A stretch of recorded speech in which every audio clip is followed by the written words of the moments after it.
welcome to the Good Doctors Diagnose episode for Monday, September 23rd.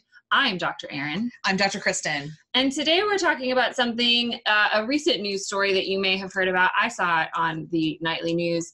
A joint case filed against Lyft, the taxi service, driving service, for at least 3 women who have filed a case of sexual assault claims against Lyft drivers. And they're also suing Lyft because of Lyft's perceived inaction to deal with the sexual assault cases once they were reported, and also to raise awareness to the lack of provisions and protections built into the Lyft app and the Lyft technology in terms of providing safe and secure rides for people, which is a conversation we've had a lot recently. We've already had it with Uber in the last couple of years in terms of how this new tech does and does not consider what can possibly happen to people, not just women, but to people when they're in a rideshare service or in one of these taxi services. So there are 2 particular points that we'd like to make with this story that we'd encourage you to think about. The first is that this is another reminder to have as many voices in your decision-making process as possible. Mm-hmm. We do not believe that the best decisions are made by committee, but we do believe that the strongest decisions are run past a committee. Yes.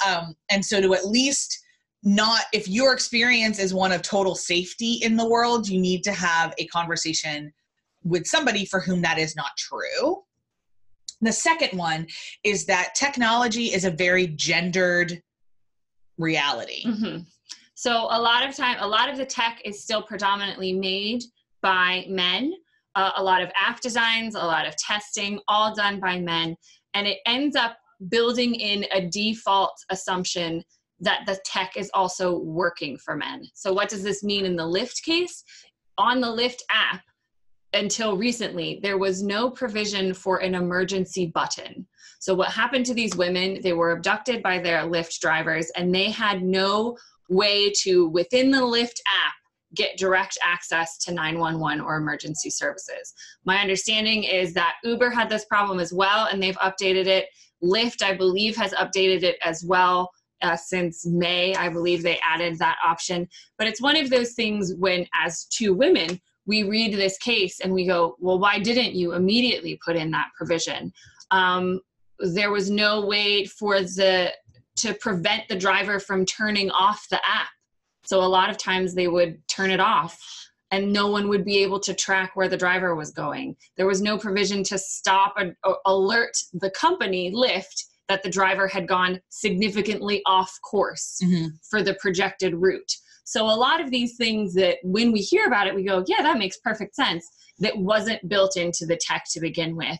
And unfortunately is only now being built in after I think upwards of 100 total claims have been made against Lyft in the last 2 years in terms of sexual assault and harassment by the drivers. So it's one of those where we're constantly playing catch up because the right people aren't in the room at the decision-making time sharing their experiences.